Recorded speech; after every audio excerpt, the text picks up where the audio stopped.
Hello everyone, स्वागत है आपका एक और नए सेशन के अंदर। तो हमारा चैप्टर नंबर 2 चल रहा है, फॉर्म्स ऑफ बिजनेस ऑर्गेनाइजेशन, जिसमें अभी तक हम sole proprietorship, HUF, partnership, cooperative societies, हम ये 4 टॉपिक बहुत डिटेल में समझ चुके हैं।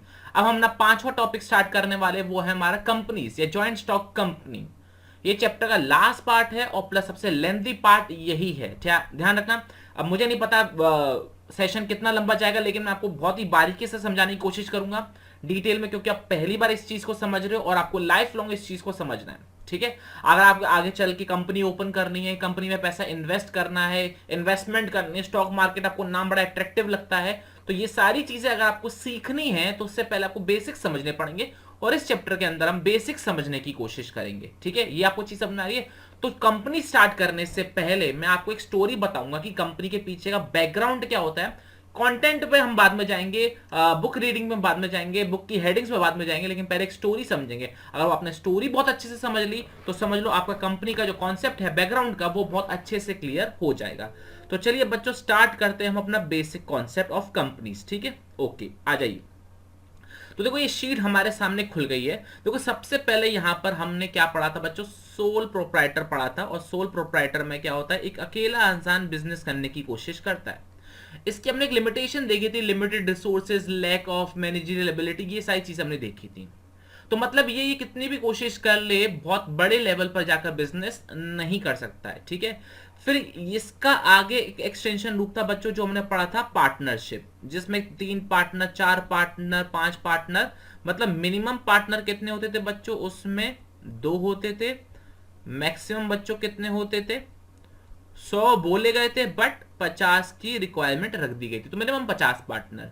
इसमें भी हमने देखा था कि इसके मुकाबले, सोल प्रोप्राइटर मुकाबले पैसा ज्यादा होता था, मोर फंड्स होते थे। लेकिन अगर इसको भी इंटरनेशनल लेवल पे एक्सपेंड करना है तो भी इसके पास जो लिमिटेड थी, वो रिसोर्सेज लिमिटेड थी। ये चीज समझ में आई? क्योंकि देखो, अगर एक बात बताओ, एक सिंपल सी बात बताओ, हर कोई अपनी पूरी जायदाद थोड़ी ना लगा देगा बिजनेस के अंदर। ठीक है, वो कुछ ना पैसे तो अपने पास रखेंगे, तो 50 लोग कितना पैसा लगा देंगे? ये आपको चीज समझ में आ रही है? तो ये हो गया था हमारा पार्टनरशिप। ये चीज तो आपको याद आ रही होगी, जो हमने डिटेल में समझी थी। अब देखो बच्चों, क्या होता है, इसका एक बड़ा रूप आता है। मतलब अगर आपको बिजनेस को और बड़े लेवल पर लेकर आना है, और ज्यादा लोगों को अगर अपने अंदर कौन से बिजनेस के अंदर जोड़ना है, पैसे लेकर आने हैं, तो आपको क्या बनानी पड़ती है बच्चों? कंपनी बनानी पड़ती है। अपने बिजनेस ऑर्गेनाइजेशन को आपको ऐसा कंपनी खोलना पड़ता है, फॉर्म करना पड़ता है, तब जाकर आपका बिजनेस एक्सपेंड हो पाता है। ये आपको ये चीज समझ में आ रही है? नहीं आई समझ में? चलो एक बार फिर से समझाता हूँ।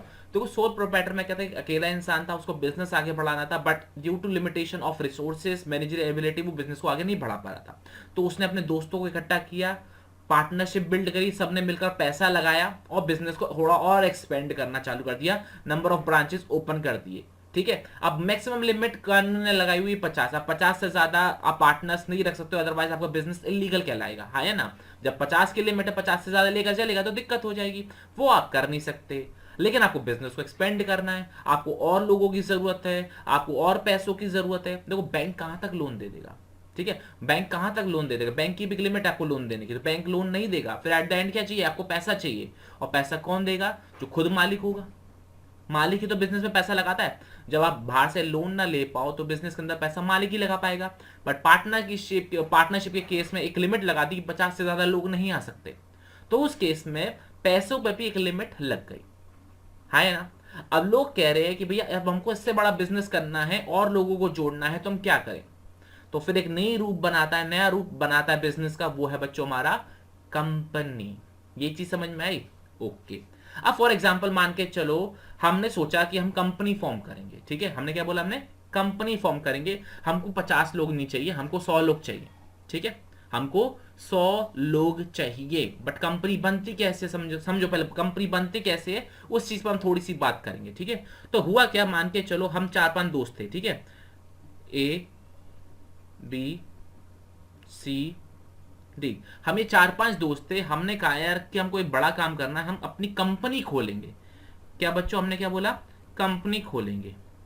मेरे इसके पास 10 लाख रुपए थे, इसके पास 10 लाख रुपए थे, इसके पास 10 लाख रुपए थे, और इसके पास भी 10 लाख रुपए थे।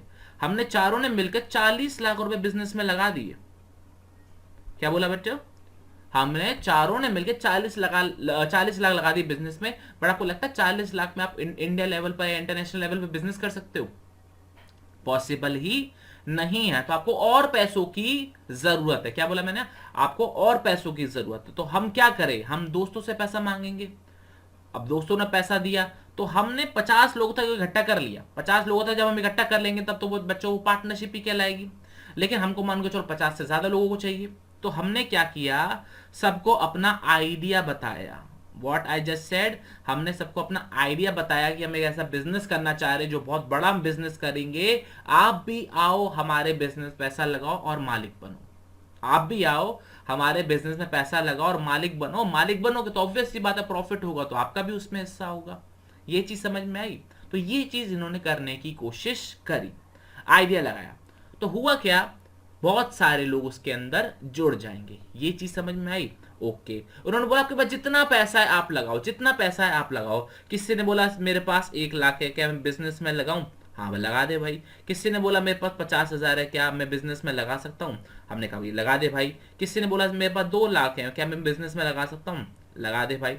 अब किसी ने बोला मेरे पास 100 रुपये, क्या मैं लगा दूं बिजनेस में? अब थोड़ा सा मन खट्टा हो जाएगा, ठीक है, 100 रुपये लगाने की बात कर रहा है। किसी ने बोला सर मेरे पास सेविंग्स में पड़े हैं 1500 रुपये, क्या मैं बिजनेस में लगा दूं? मन खट्टा हो फिर से होगा। किसी ने बोला सर मेरे पास 10,000 है, चलो एक 10,000 एक अच्छी खासी रकम होती है, उसने लगा दो, हाँ लगा दो। मतलब हुआ क्या? सबने पैसा लगाने की बोली, ठीक है, सबने कुछ ना कुछ अपना जितना बन पाता है सबने लगाने की सोची। तो हुआ क्या? सारा पैसा इकट्ठा हो गया। अब देखो किसी ने 10 लाख लगाए, किसी ने 1 लगाया, किसी ने 50 लगाया, किसी ने 100 लगाया। तो देखो अकाउंटिंग करने में थोड़ी सी होती प्रॉब्लम कि किसने कितना पैसा लगाया, ये सारी चीजें हिसाब किताब रखने में थोड़ा होता है प्रॉब्लम। तो इसको थोड़ा सा सॉल्व किया गया। कैसे सॉल्व किया गया? जरा बच्चों जरा इसमें थोड़ी सी कोशिश करेंगे समझने की। देखो इन्होंने कैसे सॉल्व किया इसको जरा समझते हैं। एक सेकंड रुकना।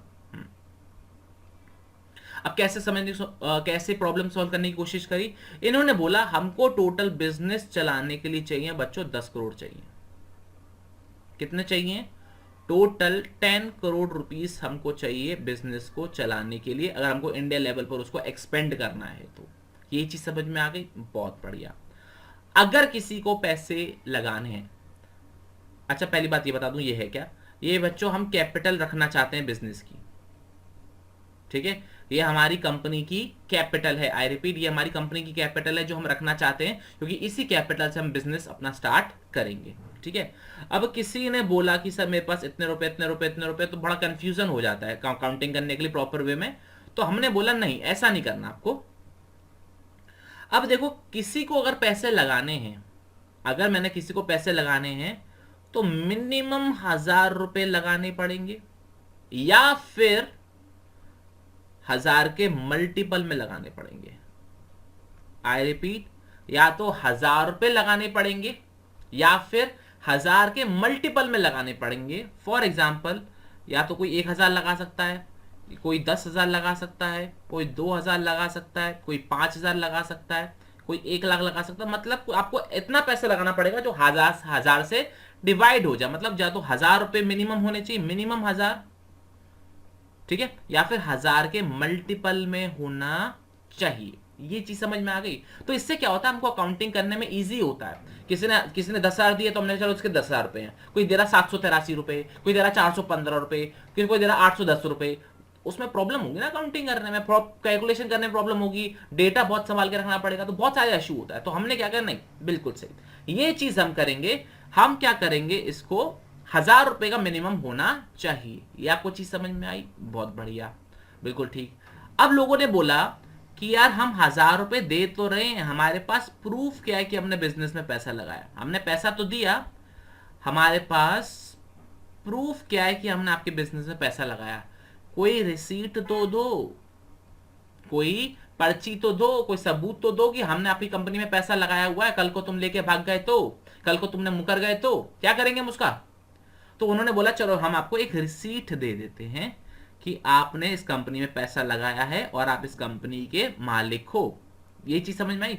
तो किसी ने बोला 1,000 रुपए, तो हमने लिख दिया 1,000 इंटू 1, ठीक है, एक पर्ची। ये चीज समझ में आया? नहीं आया? चलो कोई बात नहीं, मैं इसको थोड़ा सा इजी कर देता हूं। एक सेकंड रुकना। 1000 रुपये लगाए हैं तो उन्होंने बोला चलो 1000 रुपये हुए, ये चीज समझ में आ गई। अच्छा किसी ने 10,000 रुपये लगाए तो हमने क्या किया, 1000 की 10 पर्चियां दी, क्योंकि एक पर्ची एक हमने एक बार बोला था ना 10,000, तो क्या हुआ हमने उसके 1000 की उसको 10 पर्चियां दे दी। ये चीज समझ में आई।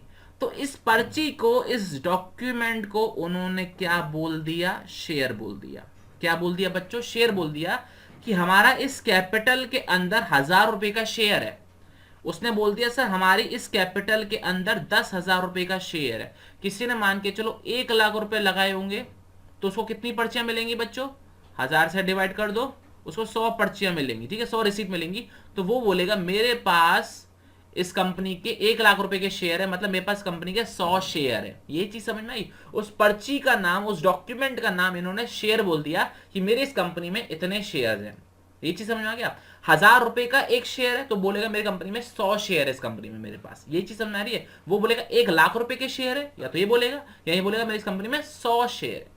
ये आपको चीज समझ में आई। अगर नहीं आई तो मैं चलो और डिटेल में समझाने की कोशिश करता हूं आपको एक बार और अच्छे से। तो देखो हो क्या रहा है, जरा यहाँ पे एक बार फिर से समझेंगे बच्चों।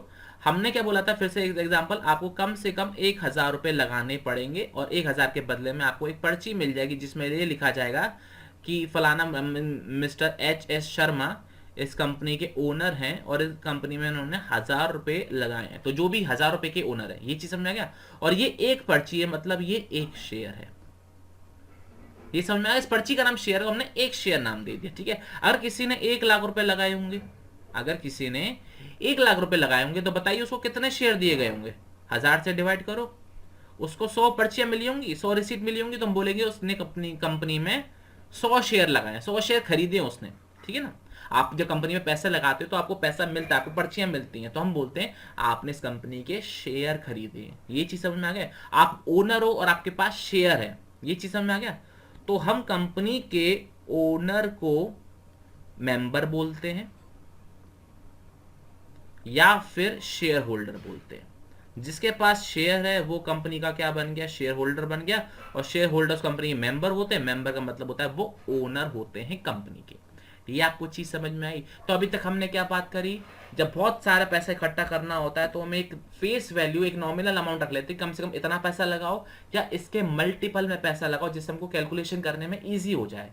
और जब हम पैसे देते हैं उसके बदले में जो चीज मिलती है, जो रिसीट मिलती है, उसको हमने क्या नाम दे दिया बच्चों, शेयर का नाम दे दिया। पहले जमाने में एक ये बकायदा एक पेपर हुआ करता था, बकायदा उस पेपर पे कंपनी का नाम, आपका नाम और कंपनी के उन कुछ ऑथराइज सिग्नेटरीज के नाम, सिग्नेचर होते थे। अब यही सारी चीज ऑनलाइन हो गई है। तो ये जो सर्टिफिकेट या जो पेपर है ना, आपको एक ऑनलाइन फॉर्म में मिलता है जिसका आप प्रिंट आउट निकाल सकते हो। ये आपको चीज समझ में आ रही है। तो इसको हम बोलते हैं शेयर्स। ये चीज समझ में आ गई, बिल्कुल सही। तो हुआ क्या, ऐसे करके हमने क्या कर दिया बच्चों, कंपनी में बहुत सारे हमने शेयर लगा दिए, बहुत सारे हमने इसमें ओनर भी लगा दिए, ठीक है। यहां तक समझ में आया। तो मान के चलो फॉर एग्जाम्पल हमने आपको बोला था कि हम 10 करोड़ रुपए बिजनेस के अंदर लगा रहे हैं और सब ने 1000 के शेयर्स खरीदे होंगे, 1000 रुपए लगाए होंगे या 1000 के मल्टीपल में लगाए होंगे। तो मैं जान सकता हूं हमने कितने शेयर इशू कर दिए। हमने कितने शेयर इशू कर दिए, जरा बच्चे देखोगे, हमने 10 लाख शेयर इशू कर दिए। कितने इशू कर दिए बच्चों, हमने 10 लाख शेयर इशू कर दिए। 10 लाख नहीं बच्चों, ये 1 लाख हो गए। 1 लाख शेयर हमने इशू कर दिए। एक सेकंड रुकना, मैं इसको सही कर देता हूं। हमने बच्चों 1 लाख शेयर इशू कर दी, 1 लाख रिसीट इशू कर दी। ये चीज समझ में आ रही है। अब किसी के पास 100 रिसीट होंगी, किसी के पास 10,000 रिसीट होंगी, कितने भी हो सकती है, लेकिन हमने टोटल जो शेयर है वो कितने इशू कर दिए, 1 लाख शेयर इशू कर दिए। ये चीज समझ में आ गई। और मान के चलो ये बिजनेस में है ना, कम से कम 500 लोगों ने खरीद लिए। 500 लोगों ने मिलकर 10,000 रुपए, 10 करोड़ रुपए कॉन्ट्रीब्यूट करे और हमने कंपनी ओपन कर ली। ये चीज समझ में आ गई, बहुत बढ़िया। अब आती है एक बात। अब इस कंपनी के, मान के चलो हमारी कंपनी का नाम क्या है, हेडमास्टर लिमिटेड, ठीक है। कंपनी का नाम क्या बच्चों, हेडमास्टर लिमिटेड कंपनी का नाम है। इस कंपनी के मालिक कितने हैं बच्चों, 500 मालिक हैं। कंपनी के मालिक कितने बच्चों, 500 मालिक है। तो मुझे एक बात बताओ, क्या 500 लोग इस कंपनी को चलाएंगे, बताओ, क्या 500 लोग इस कंपनी को चलाएंगे? सर चलाने तो चाहिए। जब मालिक 500 हैं तो चलाने तो चाहिए। बिल्कुल सही। अच्छा मुझे एक बात बताओ बच्चे, जिसने 1,000 रुपए लगाए होंगे क्या वो भी इस कंपनी का मालिक कहलाएगा? यस। किसी ने 1 करोड़ रुपए लगाए होंगे क्या वो भी इस कंपनी का मालिक कहलाएगा? यस। किसी ने 10 लाख रुपए लगाए होंगे, ठीक है, क्या वो भी इस कंपनी का मालिक कहलाएगा? बिल्कुल यस। तो मुझे बताओ क्या सब बिजनेस कर, क्या सब इसके मालिक हैं? हाँ, वो तो ऑब्वियस सी बात है मालिक है। शेयर खरीदे तो शेयर होल्डर है, शेयर होल्डर मेंबर होता है, मेंबर ओनर होते हैं। तो क्या सब बिजनेस चलाएंगे? 500 के 500 लोग रोज आके बिजनेस में बैठेंगे? अब यहाँ पे कुछ अटपटा लग रहा है सर, ऐसा होना तो नहीं चाहिए। तो बिल्कुल सही सोच रहे हो, ऐसा नहीं होना चाहिए। तो होता क्या है, ये 500 लोग मिलकर, ये 500 लोग मिलकर, ये 500 शेयर होल्डर्स मिलकर या 500 ओनर्स मिलकर एक टीम सेलेक्ट करते हैं। एक टीम सेलेक्ट करते हैं, उस टीम को बोला जाता है डायरेक्टर्स की टीम। क्या बोला जाता है बच्चों? उसको बोला जाता है डायरेक्टर्स की टीम, ठीक है। वो 500 लोग इन्हीं में से हो सकते हैं, वो अलग से चुन सकते हैं, कुछ भी हो सकते हैं। मतलब क्या आपको लगता है कि यार 500 लोग में से हम 10 लोगों को डायरेक्टर की टीम बना लेते हैं, ठीक है, या किसी बाहर से किसी पर्सन को अपॉइंट कर सकते हैं, तो कोई भी हो सकता है। मतलब आप ओनर भी हो सकते हो, आप डायरेक्टर भी हो सकते हो, ठीक है, क्योंकि आप रिप्रेजेंटेटिव हो सकते हो। तो हमने क्या किया, इन 500 लोगों में से ही या किसी बाहर में से एक टीम बनाई, उस टीम बनाई, डायरेक्टर्स की टीम बनाई जो इस कंपनी को चलाएंगे। क्योंकि 500 लोग बिजनेस को चलाएंगे तो बिजनेस कभी नहीं चल पाएगा, क्योंकि 500 जनों की हम हर एक की चीज को सुने। अगर इस देश को चलाना हो तो गवर्नमेंट चुनते हैं ना, गवर्नमेंट इस देश को चलाती है, वरना सारे लोग इस देश को चलाने लगे तो हो गया काम। वैसे ही अगर 500 लोग कंपनी को चलाने लग गए तो चल गई कंपनी। इसलिए ये 500 लोग क्या करते हैं, एक टीम सेलेक्ट करते हैं जो इस कंपनी को चलाएगी। उस कंपनी की उस टीम में हर एक मेंबर की पोजीशन का नाम होता है डायरेक्टर। ये इस कंपनी का डायरेक्टर है। मतलब क्या, ये कंपनी की वो टीम है जो शेयर होल्डरों ने चुनी है उस बिजनेस को चलाने के लिए। ये चीज क्लियर हो गया? तो हर एक पर्सन को क्या कहलाया जाएगा, डायरेक्टर कहलाया जाएगा। और उस पूरी डायरेक्टर की टीम को क्या कहलाया जाएगा बच्चों, बोर्ड ऑफ डायरेक्टर्स कहलाया जाता है। उस टीम को क्या बोला जाता है, बोर्ड ऑफ डायरेक्टर्स, जिसको हम शॉर्ट में BOD भी बोल देते हैं, कि BOD की मीटिंग है, बोर्ड ऑफ डायरेक्टर्स की मीटिंग है, ठीक है। तो 500 लोगों ने मिलकर कुछ पर्सन सेलेक्ट करे जो बिजनेस को चलाएंगे, उनको इंडिविजुअली हम डायरेक्टर बोलते हैं और उनकी पूरी टीम को हम बच्चों बोर्ड ऑफ डायरेक्टर बोलते हैं। तो ये जो लोग होते हैं बोर्ड ऑफ डायरेक्टर के अंदर, ये इस बिजनेस को चलाते हैं। आई रिपीट, ये इस बिजनेस को चलाते हैं। अच्छा, ये बोर्ड ऑफ डायरेक्टर कौन हो सकते हैं बच्चों? इन्हीं 500 में से कुछ लोग हो सकते हैं। आप किसी बाहर से किसी पर्सन को अपॉइंट कर सकते हो बिजनेस चलाने के लिए, कुछ भी हो सकता है। ये आपको चीज समझ में आई या नहीं आई? आगे समझ में? बहुत बढ़िया। तो ये लोग इस बिजनेस को चलाते हैं, बोर्ड ऑफ डायरेक्टर्स, ठीक है। शेयर होल्डर इनको चुनते हैं, ठीक है। ये चीज समझ गया? ध्यान रखना, ये डेली बेसिस के बिजनेस में इंटरफेयर नहीं करेंगे। फिर ये कौन इंटरफेयर करेगा? सिर्फ बोर्ड ऑफ डायरेक्टर्स करेंगे, जिनको बिजनेस चलाने के लिए बोला गया है, ठीक है ना। कौन करेगा? बोर्ड ऑफ डायरेक्टर्स करेंगे। शेयर होल्डर्स अपने घर पे बैठेंगे या फिर जो डायरेक्टर हैं वो आ सकता है, लेकिन ये लोग अब शेयर होल्डर्स, अब लोग इनके इंटरफेयर में, इनके daily day to day business में इंटरफेयर नहीं करेंगे। तो इस तरीके से कुछ कंपनी चलती है। मैंने अभी आपको एक ब्रॉड फ्रेमवर्क बताया, जिसमें मैंने आपको बताया सोल प्रोप्राइटर से हम पार्टनरशिप में हैं, फिर और ज्यादा पैसा चाहिए तो हमने कंपनी फॉर्मेट को ज्वाइन किया। कंपनी में बहुत सारा पैसा लगाना होता है, तो हमने क्या किया, एक अमाउंट फिक्स कर देते हैं कि अगर किसी को पैसा लगाना है या तो उतना पैसा लगाओ या उसके मल्टीपल में पैसा लगाओ। जैसे हमने एग्जांपल में 1,000 रुपए रखा था, अगर किसी को 1,000 रुपए लगाने तो 1,000 लगाए, और किसी को अगर और ज्यादा पैसा लगाना है तो उतने ही पैसे लगाएगा जो 1000 से डिवाइड हो जाए, जो 1000 के मल्टीपल हो, 2,000, 5,000, 10,000, 1,00,000, 70,000, 65,000, जितना भी हो जो 1000 से डिवाइड हो जाए। ये चीज समझ में आई? ओके। अब पैसे देने के बदले में क्या मिलेगा, उससे रिसीट मिलेगी। उस रिसीट का नाम क्या है बच्चों? शेयर। उसका नाम शेयर क्यों पड़ा? क्योंकि वो कंपनी में शेयर दे रहा है, अपना कंपनी में अपना शेयर लगा रहा है। ये आपको चीज समझ में आई? तो कैपिटल में शेयर लगा रहा है। तो ध्यान रखना, आज के बाद एक टर्म और समझ लो, कंपनी में जो कैपिटल लगती है ना, उसे बच्चों शेयर कैपिटल बोला जाता है। क्या बोला बच्चों मैंने? शेयर कैपिटल बोला जाता है। और सारे शेयर होल्डर्स कंपनी में शेयर खरीदते हैं, अपना हिस्सा खरीदते हैं कि हम इतने हिस्से के मालिक हैं। ये चीज समझ में आया? और जिनके पास बच्चों शेयर होता है वो शेयर होल्डर्स कहलाते हैं। आई रिपीट, वो क्या कहलाते हैं बच्चों? शेयर होल्डर्स कहलाते हैं। आई होप यहां तक की कहानी बच्चों आपको समझ में आ गई होगी। यहां तक क्लियर हो गया? बहुत बढ़िया। और ध्यान रखना, जब ये कंपनी बन जाती है, आई रिपीट, जब ये कंपनी बन जाती है तो लोग इसको इसकी कंपनी के नाम से जानते हैं। फॉर एग्जाम्पल, आप मुकेश अंबानी को जानते हो? जानते हो। क्या आप रिलायंस को अलग से जानते हो? बिल्कुल जानते हो। आप एयरटेल के मालिक को जानते हो? सुनील भारती मित्तल, नाम सुना है? भारती मित्तल नहीं सुना, कोई बात नहीं। सुनील, वो कंपनी का मालिक अलग होगा, माल कंपनी अलग होती है। ये आपको चीज समझ में आई? तो ध्यान रखना एक चीज, और यहां पर मैं आपको डिटेल में समझा दूं, एक सेकंड रुकना। यहाँ पे एक चीज और समझने वाली है जो बच्चों आपके लिए इंपॉर्टेंट है। ध्यान रखना, जैसी जिस दिन कंपनी बन जाती है, मैंने क्या बोला, जिस दिन कंपनी बन जाती है तो वो और उसके शेयर होल्डर जो उसके मालिक हैं दोनों अलग अलग पर्सन बन जाते हैं। मतलब कंपनी एक सेपरेट लीगल एंटिटी बन जाती है बच्चों। क्या बोला मैंने? कंपनी एक सेपरेट लीगल एंटिटी बन जाती है और शेयर होल्डर्स के अलग हैं। और सेपरेट लीगल एंटिटी का मतलब क्या होता है बच्चों? ये अपने नाम पर प्रॉपर्टी खरीद सकती है, अपने नाम पर किसी के साथ कॉन्ट्रैक्ट कर सकती है, अगर कुछ धोखाधड़ी हुई तो ये स्यू भी कर सकती है, मतलब केस, कोर्ट केस भी कर सकती है। और इसने किसी के संग धोखाधड़ी करी तो इसके साथ भी केस किया जा सकता है। अगर फॉर एग्जांपल मान के चलो रिलायंस कंपनी ने आपके संग धोखाधड़ी करी, तो मुकेश अंबानी के खिलाफ केस करोगे क्या? या रिलायंस कंपनी के खिलाफ केस करोगे? रिलायंस कंपनी के खिलाफ केस करोगे। तो कंपनी क्या है? एक सेपरेट लीगल एंटिटी है, वो एक आर्टिफिशियल पर्सन बन जाता है। जैसी कंपनी बन जाती है वो एक आर्टिफिशियल पर्सन बन जाता है। मतलब क्या? एक ऐसा इंसान, एक ऐसा पर्सन बन जाता है ना। तो वो नेचुरल इंसान तो हम होते हैं ना, एक नेचुरल पर्सन हम होते हैं, वो एक ऐसा पर्सन बन सकता है जो सिर्फ खाता पीता, सांस वगैरह नहीं लेता, लेकिन सारे काम इंसानों वाले हैं। वो प्रॉपर्टी खरीद सकता है, बिल्कुल खरीद सकता है। वो कॉन्ट्रैक्ट कर सकता है, बिल्कुल कर सकता है। उसकी अपनी एक अलग आइडेंटिटी मानी जाती है उस पर्टिकुलर कंपनी की। जैसे रिलायंस कंपनी है तो रिलायंस कंपनी अपने नाम पर प्रॉपर्टी खरीद सकती है, खरीदेंगे उसके लोग ही, लेकिन नाम कंपनी का जाएगा कि कंपनी की जमीन है। ठीक है, किसी इंसान की जमीन नहीं होती, वो कंपनी की जमीन होती है। ठीक है, कंपनी कॉन्ट्रैक्ट कर सकती है, ये आपको चीज समझ में आई? कंपनी पर कोई केस कर सकता है, कंपनी किसी पे केस कर सकती है, ये सारी चीजें होती हैं। इस चीज का आप ध्यान रखना। ये आपको चीज समझ में आ गई?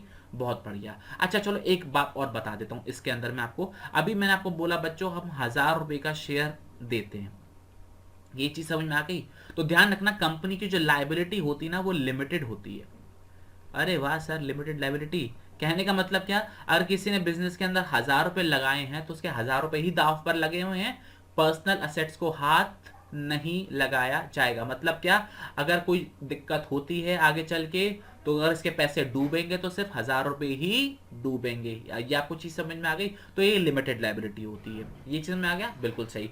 फॉर एग्जाम्पल, इसने 1000 रुपए का शेयर खरीदा था, ठीक है, और इसने अभी 900 रुपए ही दिए थे। इसने बोला था मैं 100 रुपए बाद में दूंगा।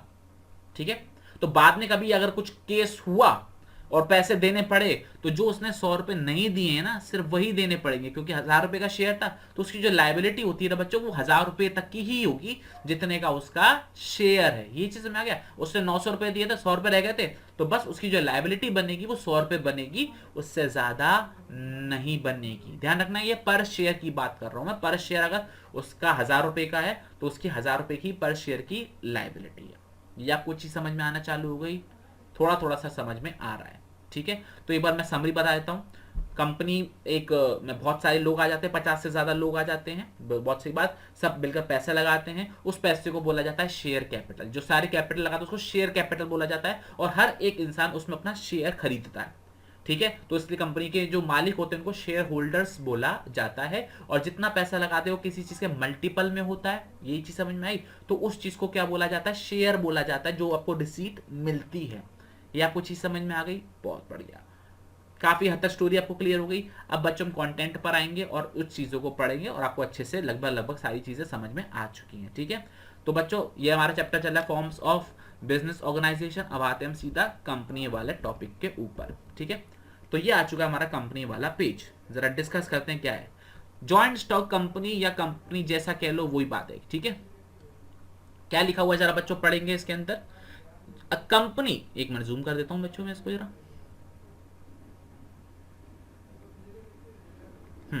एक सेकेंड, ज्यादा नीचे चला गया।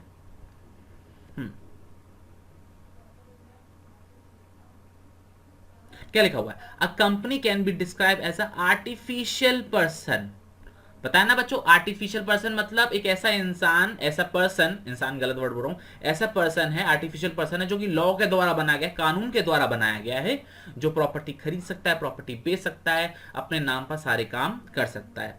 Having a separate legal entity, having a separate legal entity का बच्चों मतलब क्या होता है, मालिक अलग, कंपनी अलग, ये चीज में आ गई। परपेचुअल सक्सेशन, परपेचुअल सक्सेशन का मतलब क्या होता है बच्चों, अगर आप हिंदी में लिखना हो तो अनलिमिटेड लाइफ। परपेचुअल सक्सेशन का मतलब क्या होता है, अनलिमिटेड लाइफ, मतलब कंपनी की लाइफ अनलिमिटेड होती है जब तक उसे खुद बंद ना करा जाए जबरदस्ती, मतलब अपने आप चलता रहेगा। जैसे सोल प्रोप्राइटर में था, मालिक मरा बिजनेस बंद, पार्टनरशिप में था, पार्टनर मरे पार्टनरशिप बंद। लेकिन कंपनी के केस में और या फिर कोऑपरेटिव सोसाइटी के केस में ऐसा नहीं होता है, मालिक मरे चाहे जिए चाहे जाए चाहे आए, कंपनी चलती रहेगी। तो परपेचुअल सक्सेशन मतलब है चलती रहेगी। एंड अ कॉमन सील, अब देखो जब हम बोलते हैं आर्टिफिशियल पर्सन, एक पर्सन है, हम भी तो अपना ऑटोग्राफ देते कॉपी के पीछे, देते नहीं देते, अपना नाम लिखते रहते हैं, तो हमारे वो सिग्नेचर्स होते हैं, तो वैसी कंपनी का भी एक सिग्नेचर होना चाहिए। अब कंपनी किसी से कॉन्ट्रैक्ट साइन करेगी तो अपना साइन करेगी, और कंपनी के इंसान है नहीं है, एक आर्टिफिशियल पर्सन है, तो उसके हाथ भी नहीं होंगे तो साइन भी नहीं कर पाएगी, तो उसकी कॉमन सील होती है। कॉमन सील का मतलब होता है बच्चों एक स्टैंप, तो कंपनी की एक ऑफिशियल स्टैंप होती है, जब तक ये वो स्टैंप नहीं लगेगी तब तक ये माना जाता है कि कंपनी ने कॉन्ट्रैक्ट नहीं किया है। ये चीज समझ में आ गया। और वो जो स्टैंप है वो कौन मारता है, कंपनी का जो सीईओ या एमडी, जो कंपनी का सबसे सुप्रीम पर्सन होता है, वो स्टैंप को मारता है और फिर अपने सिग्नेचर कर देता है। तो जब तक वो स्टैंप नहीं लगेगी तब तक ये नहीं माना जाता कि कंपनी ने कॉन्ट्रैक्ट किया है। ये चीज समझ में आ गई। तो क्या लिखा हुआ डेफिनेशन, एक कंपनी क्या एक आर्टिफिशियल पर्सन है जिसकी अपनी एक सेपरेट लीगल एंटिटी है, ये समझ में आ गया। परपेचुअल सक्सेशन मतलब मेंबर आएंगे जाएंगे, ओनर आएंगे जाएंगे, लेकिन कंपनी चलती रहेगी। और उसके पास कॉमन सील होती है, मतलब उसकी एक क्या होती है बच्चों, बिल्कुल सही, एक स्टैंप होती है जिससे वो ऑथोराइज करता है कि हाँ ये ट्रांजेक्शन कंपनी ने किया है। यहां तक क्लियर हो गया, बहुत बढ़िया। अब बच्चों देखो एक डेफिनेशन दे रखी है कानून के अंदर, ये जनरल डेफिनेशन थी ऊपर वाली जो हमने बोर्ड में लिखी हुई, और जो अंडरलाइन वाली ना ये बच्चों कानून की डेफिनेशन है। इस चीज को याद जरूर करना है अच्छे से, याद मतलब रटना है प्रॉपरली। बड़ी अजीब सी डेफिनेशन है। क्या लिखा हुआ बच्चों, as per section 220 of companies act 2013, बच्चों कानून था जो चेंज होकर 2013 में एक नया कानून आया था कंपनीज का, जिसमें कंपनी की डेफिनेशन बड़ी सिंपल बोली है। कंपनी का मतलब वो कंपनी जो इनकॉर्पोरेट हुई है अंडर दिस एक्ट और अदर प्रीवियस लॉ। मैं एक बार फिर से रीड करूंगा, company means a company incorporated under this act और any other previous company law. कहने का मतलब क्या है, कंपनी का मतलब वो कंपनी होती है जिसने इस कानून के अंदर बनी हो या फिर पिछले किसी कंपनी कानून के अंदर बनी हो। क्योंकि कंपनी एक्ट 2013 है, मतलब इससे पहले कोई कानून नहीं था, बट बच्चों कानून था। इससे पहले 1956 का कानून था, उससे पहले 1880 का कानून था, कानून थे, कंपनीज के कानून थे। तो इन्होंने वही यही बोला है, कंपनी का मतलब वो कंपनी मानी जाएगी या तो इस कानून के अंदर बनाई गई हो या किसी पिछले कंपनी कानून के अंदर बनाई गई, उनको हम कंपनी बोलते हैं। सिंपल सी डेफिनेशन है, रट लो, लॉजिकल वाली कुछ में कुछ बात नहीं है। ऊपर वाली डेफिनेशन एक बार और अच्छे से कर लेना, कंपनी के एक आर्टिफिशियल पर्सन है जिसकी सेपरेट लीगल एंटिटी होती है, परपेचुअल सक्सेशन होता है और कॉमन सील होती है। यहां तक क्लियर हो गया, बहुत बढ़िया। अच्छा आगे देखो उन्होंने क्या लिखा हुआ है, जरा बच्चों रीड करेंगे एक बार।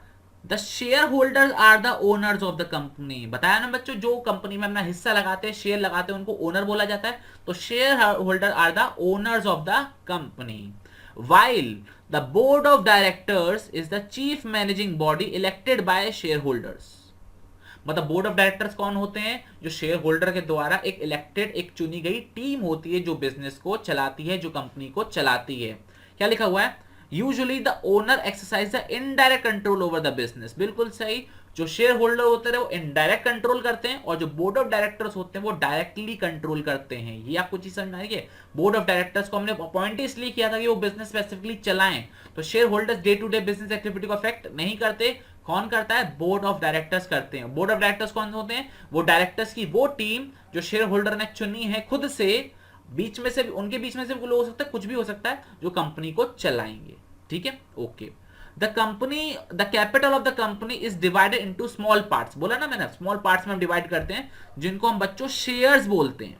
आई रिपीट, जिनको हम शेयर्स बोलते हैं। टोटल कैपिटल को हम छोटे छोटे पार्ट्स में डिवाइडेड कर देते हैं और उस पर्ची को क्या बोल देते हैं बच्चों, शेयर बोल देते हैं। और उस शेयर को हम एक दूसरे को भी दे सकते हैं। फॉर एग्जाम्पल मान के चलो मैंने कंपनी के 10 शेयर खरीदे, ठीक है, 1,000 रुपए का एक शेयर था, मैंने कंपनी के 10 शेयर खरीदे, मतलब मैंने कंपनी के अंदर 10,000 रुपए लगा दिए, 10,000 का मैं मालिक बन गया। अब मुझे 1,000 रुपए वापस निकालने, तो क्या मैं ड्रॉइंग करूंगा? नहीं, मैं क्या करूंगा, उस 10,000 रुपए में से 10 पर्चियों में से एक पर्ची किसी और को दे दूंगा। मैं कहूंगा तुझे मालिक बनना उस कंपनी का? कहता हाँ बनना है, चल 1,000 रुपए दे। तो मैं क्या करूंगा, वो पेपर मैं उसको दे दूंगा और बदले में उससे 1,000 रुपए ले लूंगा। और बाद में वो कंपनी के पास जाकर बोलेगा कि देखो वो पेपर अब मेरे पास है। ये चीज में आ गया। अब मैं उस कंपनी में 1,000 रुपए का क्या हूं, ओनर हूं। वो अब जो सामने वाला पर्सन है वो 9,000 का ओनर रह गया है, अब कंपनी का ओनर मैं 1,000 का हो गया हूं। या आपको चीज समझ में आ रही है? बहुत बढ़िया, ठीक है। तो आप अपने शेयर्स को किसी को बेच भी सकते हो, ठीक है। आपने कंपनी में पैसा लगा दिया, अब वो आपकी प्रॉपर्टी है, ठीक है, अब आपकी प्रॉपर्टी है, आपका पेपर है, वो आप उसको बेच भी सकते हो अगर आपको पैसों की जरूरत है तो। या कोई चीज में आ गई? उसके आगे तो ब्रैकेट में लिखा हो accept in a private company, वो क्या है वो चीज हम देखेंगे थोड़ी देर तक जब हम डिटेल में समझेंगे, ठीक है। ओके, यहां तक समझ में आ गया कंपनी के बारे में बच्चों, बेसिक्स, बहुत बढ़िया। अब थोड़ा डिटेल में समझते हैं क्या लिखा हुआ है। फीचर्स, ठीक है, कंपनी के हम फीचर्स के बारे में बात करेंगे जो कि बहुत ही सिंपल है बच्चों। कंपनी के फीचर्स अच्छे से समझेंगे। देखो सबसे पहला फीचर क्या है बच्चों, आर्टिफिशियल पर्सन। डेफिनेशन में से पॉइंट्स निकल रहे हैं। A company is a creation of law, ठीक है। कंपनी कहां से बनती है? कानून से बनती। कौन से कानून से? Companies act 2013। और वो एग्जिस्ट करती है इंडिपेंडेंटली फ्रॉम इट्स मेंबर। मतलब क्या, उसकी सेपरेट लीगल एंटिटी है, वो तो नीचे दे रखा है। मतलब क्या, एक आर्टिफिशियल पर्सन की तरह, एक नेचुरल इंसान की तरह वो प्रॉपर्टी खरीद भी सकती है, लोन भी ले सकती है, बोरो भी कर सकती है, कॉन्ट्रैक्ट में भी आ सकती है, केस भी कर सकती है। स्यू का मतलब केस भी कर सकती है। बी स्यूड का मतलब होता है बच्चों उस पर भी कोई केस कर सकता है, बट हाँ बस वो सांस नहीं ले सकती, खा नहीं सकती, दौड़ नहीं सकती और वगैरह वगैरह, इसलिए इसको आर्टिफिशियल पर्सन बोला जाता है।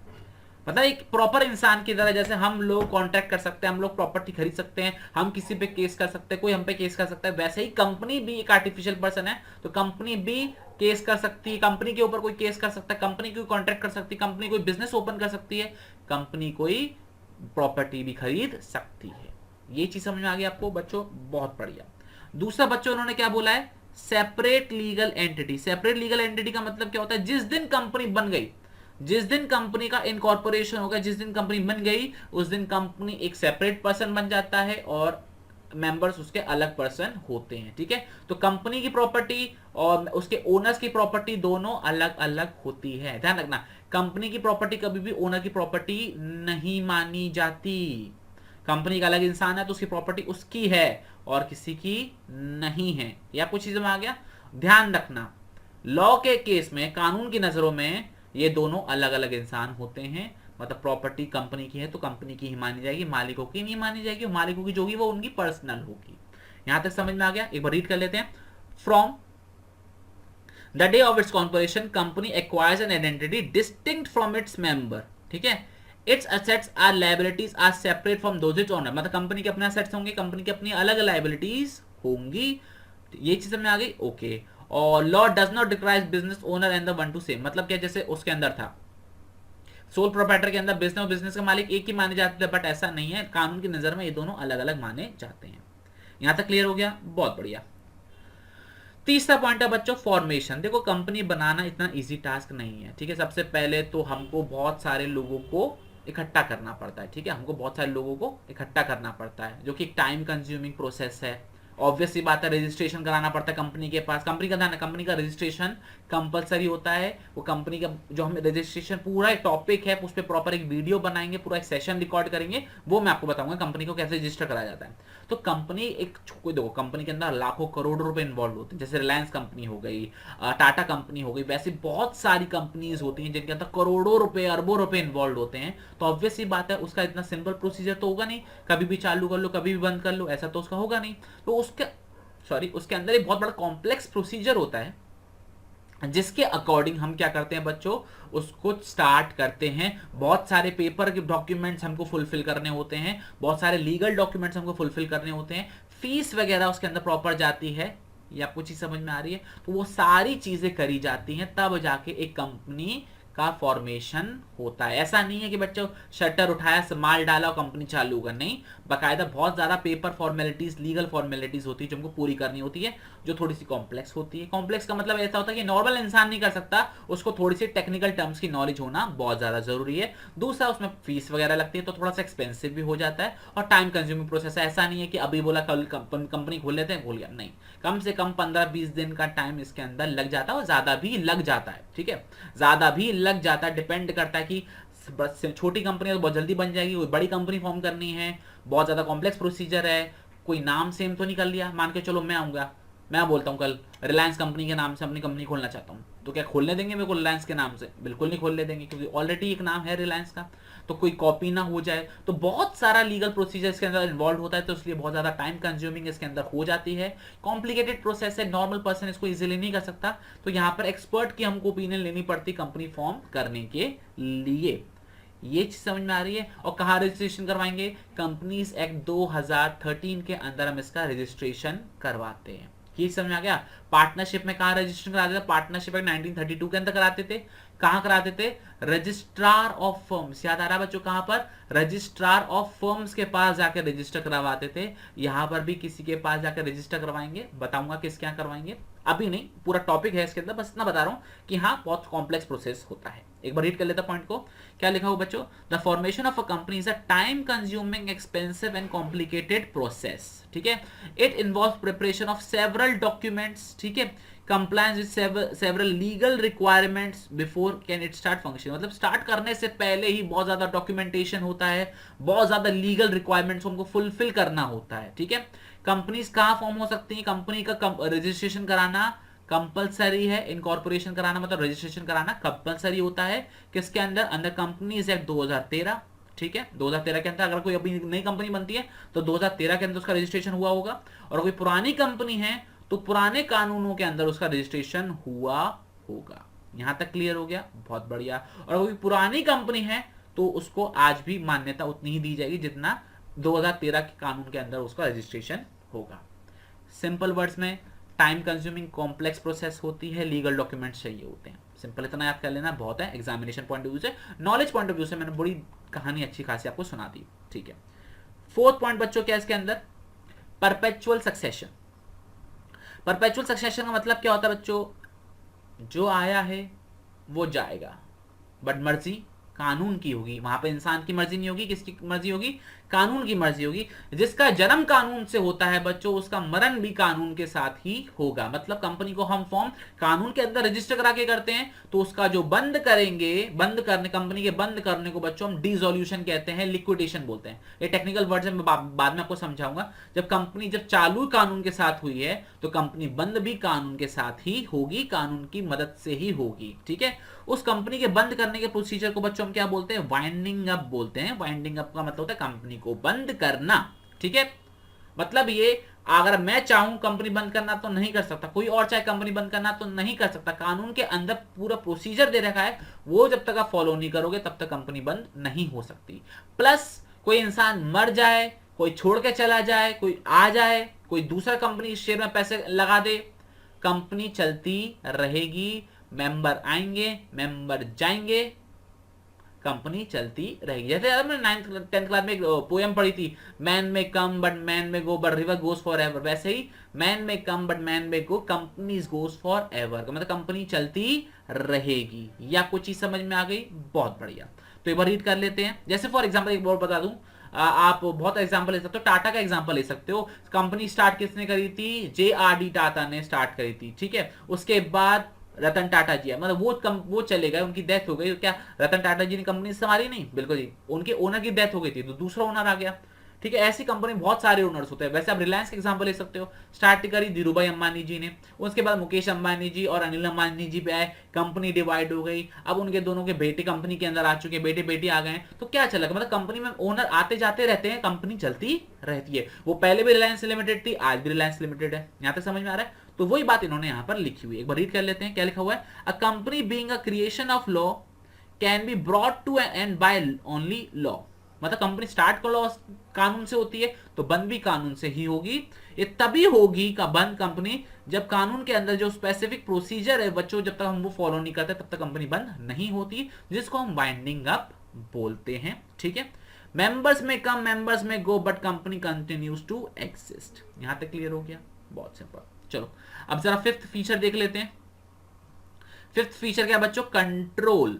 अभी तक मैंने थोड़ी देर पहले आपको बोला था, क्या बोला था कि सारा जो ओनर शेयर होल्डर्स होते हैं सारे लोग बिजनेस नहीं चलाते हैं, वो एक टीम अपॉइंट करते हैं। किसकी टीम अपॉइंट करते हैं बच्चों, बोर्ड ऑफ डायरेक्टर्स की टीम अपॉइंट करते हैं, जिसके अंदर हर एक पर्सन को हम डायरेक्टर बोलते हैं, जो कि वो कंपनी चलाते हैं। तो share holders day to day business activity में पार्टिसिपेट नहीं करते, कौन करता है पार्टिसिपेट, बोर्ड ऑफ डायरेक्टर्स करते हैं। तो उनके पास एक सिग्निफिकेंट पोजीशन होती है जो काम करते हैं। अच्छा एक बात और, बोर्ड ऑफ डायरेक्टर रिस्पॉन्सिबल होते हैं, आंसरेबल होते हैं हर एक चीज के लिए जो कंपनी में होती है, क्योंकि मालिक असल में कौन है, शेयर होल्डर्स हैं। तो ये कह सकते हो जो डायरेक्टर्स होते हैं वो नौकर होते एक तरीके से, कंपनी के नौकर हैं, जो इन्होंने अपॉइंट करें, शेयर होल्डर्स ने अपॉइंट करें कंपनी को चलाने के लिए। ठीक है, ये समझ में आ गए। तो वो आंसरेबल होते हैं टू शेयर होल्डर्स। यहां तक क्लियर हो गया, बहुत बढ़िया। अभी अब रीड कर लेते हैं क्या लिखा हुआ है। The management and control of the affairs of the company is undertaken by board of directors। यहां तक क्लियर हो गया, बिल्कुल सही। which appoints the top management of the, मतलब जो कंपनी चलाते हैं। the director hold a immense significance, director hold a position of immense significance, मतलब बहुत इंपॉर्टेंट पोजीशन होती है, जो वो डायरेक्टली शेयर होल्डर्स के लिए आंसरेबल होते हैं, जो कंपनी वो चला रहे, for the working of the company. ठीक है, यहां तक क्लियर हो गया। शेयर होल्डर्स के पास राइट नहीं होता कि वो डे टू डे एक्टिविटीज को पार्टिसिपेट कर सके, सिर्फ किसके पास राइट होता है, बोर्ड ऑफ डायरेक्टर्स के पास होता है। जैसे हमारे केस में 500 हमने शेयर होल्डर्स रखे थे, वैसी कंपनियों में लाखों शेयर होल्डर्स होते हैं, लाखों ओनर्स होते हैं। तो क्या वो हर एक आके बिजनेस को चलाएगा तो चल गया बिजनेस, तो इसलिए कंपनी के बोर्ड ऑफ डायरेक्टर्स अपॉइंट करा जाते हैं जो काम होता है। यहां तक क्लियर हो गया, बहुत बढ़िया। आगे लायबिलिटी, बच्चों थोड़ी देर पहले बताया था लायबिलिटी कौन सी होती है, लिमिटेड लायबिलिटी होती है। और कितनी लायबिलिटी होती है, जितना उसने कंपनी के अंदर पर शेयर पैसा लगाया हुआ है। अगर कब किसी कंपनी ने 1000 रुपए का शेयर खरीदा है तो उसकी लायबिलिटी 1000 ही होगी। किसी ने 10,000 के शेयर खरीदे तो उसकी लायबिलिटी 10,000 ही होगी। किसी ने 1 लाख के शेयर खरीदे हैं, ठीक है, तो उसकी लायबिलिटी 1 लाख ही होगी। पर्सनल असेट्स को नहीं छुआ जाएगा चाहे कुछ भी हो जाए। यहां तक क्लियर हो गया, ओके। अच्छा इसमें एक बात और होती है कि मान के चलो फॉर एग्जाम्पल 1000 का शेयर था, मैंने आपको एग्जाम्पल बताया था, उसने सिर्फ 900 रुपए दिए थे, 100 रुपए नहीं दिए थे। तो कभी भी लायबिलिटी वाली बात आई तो उसको सिर्फ 100 रुपए देने पड़ेंगे, क्योंकि उसकी 1000 रुपए की लायबिलिटी बनती है, तो उसने 900 रुपए दिए तो उसके 100 रुपए और बनते हैं। ठीक है, तो किसी ने अगर 10,000 के शेयर खरीदे और उन्होंने सिर्फ 8,000 दिए, तो जो 2,000 उन्होंने नहीं दिए, लायबिलिटी उनकी सिर्फ उतनी ही बनेगी। ठीक है, जितना उन्होंने पैसा लगाना चाहिए था कंपनी में, जितना उन्होंने पैसा लगाया है उतनी ही उनकी लायबिलिटी बनेगी। ठीक है, जितने का शेयर्स थे, पैसा उन्होंने कम लगाया हुआ तो जो डिफरेंस होगा वो उनकी लायबिलिटी मानी जाएगी। यहां तक क्लियर हो गया, बहुत बढ़िया। तो ये रीड कर लेते हैं। The creditors can use only the assets to settle their claims since the company does not owes the debt. मतलब वो इन्होंने बात बोली है कि कंपनी की लायबिलिटी है तो कंपनी की लायबिलिटी कंपनी ही चुकाएगी, मेंबर्स नहीं चुकाएंगे। मेंबर्स सिर्फ उतना ही लगाएंगे जितना उनका पैसा उसके अंदर लगा हुआ था। ठीक है, बट हाँ ये कह सकते हो, हम रिक्वेस्ट कर सकते हैं, कंपनी मेंबर से रिक्वेस्ट कर सकती है, ओनर से रिक्वेस्ट कर सकती है कि थोड़ा बहुत पैसा दे दो। मेंबर्स चाहे तो दे सकते हैं, ना चाहे तो ना दे, तो भी कोई फर्क नहीं पड़ेगा, लायबिलिटी लिमिटेड ही रहेगी।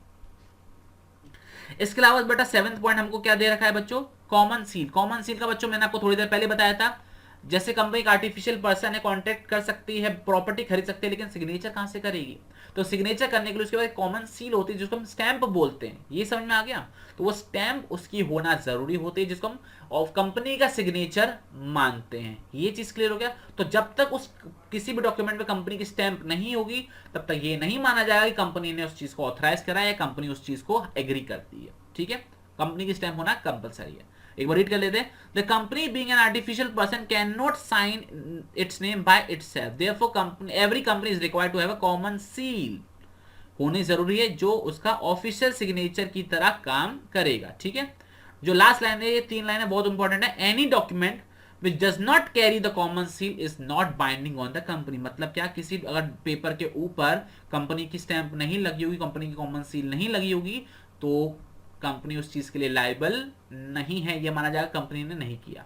ये समझ में आ गया? कोई जब तक आप किसी पेपर पे सिग्नेचर नहीं करोगे तब तक ये थोड़ा ना माना जाएगा कि आपने उसके लिए हाँ बोला था। आपके साइन होना कंपलसरी है, वैसे कंपनी के साइन भी होना कंपलसरी अगर कंपनी के संग कोई कॉन्टैक्ट हो रहा है तो। बस ये कहने का मतलब है।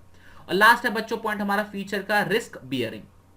रिस्क बियरिंग का बच्चों मतलब क्या होता है, जैसे एक सोल प्रोप्राइटर में एक अकेला इंसान पूरा रिस्क उठा रहा था, पार्टनरशिप के अंदर 4-5 मैक्सिमम 50 पार्टनर रिस्क उठा रहे थे, और यहां पर कंपनी में बहुत सारे शेयर होल्डर्स होते, तो सारा रिस्क भी कौन उठाएगा?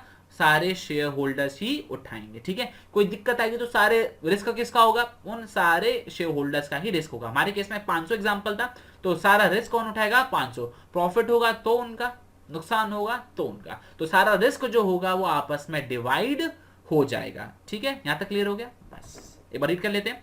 The risk of losses of the company is borne by all share holders. ठीक है, सोल प्रोप्राइटर केस में एक या पार्टनरशिप के केस में 2-4 लोग ही करते थे, ठीक है, रिस्क, लेकिन कंपनी के केस में सारे शेयर होल्डर्स रिस्क को बियर करेंगे। और जब भी फाइनेंशियल प्रॉब्लम आती है तो सारे शेयर होल्डर्स अपने अपने जितने भी उनका पैसा बनता है वो कंट्रीब्यूट करते हैं, जिससे कंपनी को उस प्रॉब्लम से निकाला जा सके। यहां तक समझ में आ गया? तो जो सारा लॉस होता है, जो सारा होता है, वो सारे शेयर होल्डर्स में डिस्ट्रीब्यूट कर दिया जाता है, तो ज्यादा इसलिए कोई दिक्कत नहीं आती। ठीक है, फॉर एग्जाम्पल 1 करोड़ रुपए का नुकसान हुआ, फॉर एग्जाम्पल 1 करोड़ का, अगर कोई अकेला इंसान हो तो कितना भारी पड़ जाएगा उसके ऊपर, मतलब बहुत ज्यादा दिक्कत हो जाएगी। ठीक है, 1 करोड़ का लॉस झेलना। ठीक है, अगर 4 पार्टनर हो गए तो 25-25 लाख का हो गया, लेकिन कंपनी में अगर 1 लाख शेयर होल्डर हुए तो सिर्फ 100 रुपए का फर्क पड़ेगा।